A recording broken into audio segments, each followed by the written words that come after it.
Good morning, ladies and gentlemen. Welcome back again in another podcast where we do delve deep in the discussion of this reading. When Joanna was a child, she asked her mother. Again, we don't normally say she asked her mother. Let me just move this jingly back here so we can do a bit of focus on pronunciation. And, you know, the beauty thing of any kind of lesson that you hear online in terms of the discussion of speaking skill or reading skill or listening skill or whatever skill left, writing skill, vocabulary, grammar. The most salient thing about the common thing or the common ground where what we call it a melting pot for all of these skills is the fact that we hear them or we say them or we write them, but when we write them, there's this inner voice in our brain that reads these kind of sentences. So it comes funneled down to the point of discussion and pronunciation. So when you see me here overemphasizing pronunciation, it's because it's so important. And this podcast, regardless of the fact that we are just discussing a short reading with a little bit of vocabulary scattered here and there in uncouth style. Usually this word is used to describe people, but in our case, it's a bit different. But the point that I want to state here is this: it's all about pronunciation and listening. Maybe again, if you see me overstressing this, it's because it's very important. And I got some point in my life when I was practicing English, I used to use the tape recorders. And interesting thing about tape recorders is that sometimes the tape gets stuck in the inside the radio or the recorder or the record player. So you have to take it out and reshuffle it and then fix it, maybe with a glue or something, and put it back in. There's higher chance that it might get broken again. But we've come a long way to a point that I can assure you right now, with the tip of your finger, you can access terabytes of sources to practice pronunciation and improve your English in general. But you have to have a plan. And part of that plan is to listen to a variety of teachers and variety of instructors, variety of people with, to a variety of teachers, instructors, professors within the territory of your interest, within the field of your interest. Because, it's so beautiful to look at the spectrum of teachers, professors who work in this field, and everyone tries his best and her best to present to you the cherry on the cake for the kind of knowledge that they have amassed over the span of time. Realistically speaking, nobody has achieved excellent level in English in a short span of time.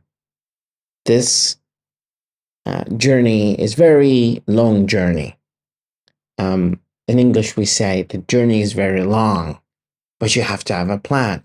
And the journey of 1,000 miles begins with one step. So when Joanna was a child, she asked her mother. So we say she asked. We I personally have this kind of preference where I don't say she asked, because that's gonna give the word a different kind of flavor if you say it that way. And for me, I'm not advocate of the fact that, well, this is a word that has meaning. It's a content word, and we need to say it in this manner because this is the way officially written and transcribed and phonetically spoken. Her mother: why don't we go to the capital city to sell the fruit? Why don't we go to the capital city to sell the fruit? That's where the most important market in the country is. So why don't we? Why don't we? Why don't we go here? That's the sentence that we're looking for, that we are shooting after. Sentence is very beautiful when we try to ask a question about present simple. The structure is very clear here.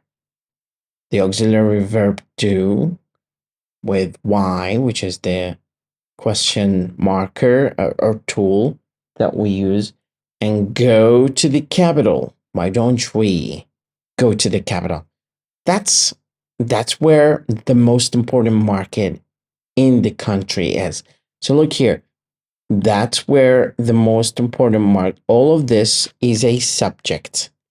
Honestly, this is not a single word. It's a phrase. That is where the most important market in the country is. So here it's a very compound oriented kind of sentence. That is, and then where the most important market in the country is.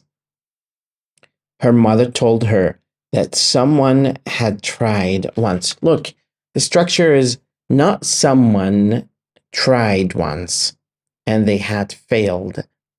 Maybe you wonder why they say they had tried and they had failed. Because simply because this structure is called past perfect, and it talks about event that happened before another event in the past. So we cannot say her mother told her that somebody had tried. So she was told by her mother. Her mother reports to her something in the past. Both of these events are in the past. But which one happened first? It's actually someone tried before she was told by her mother. So you got to think about it. The two events, one of them happened before the other. So to indicate that in English, we say had tried, had failed. But she didn't say any more. As the years passed, Joanna dreamed of selling stone fruit at the market in the capital. Look here, dreamt or dreamed? Dreamt or dreamed of selling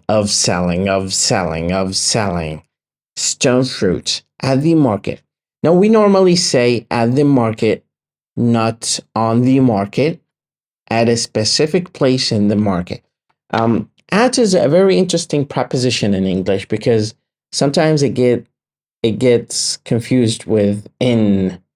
So when you say we checked in Kirkuk, we checked in China, sometimes when you want to make that kind of interesting Facebook post where you just, out of probably teasing some people, saying, well, I have just arrived in China to see the Great Wall, to discover it. So you checked in, you did not check at.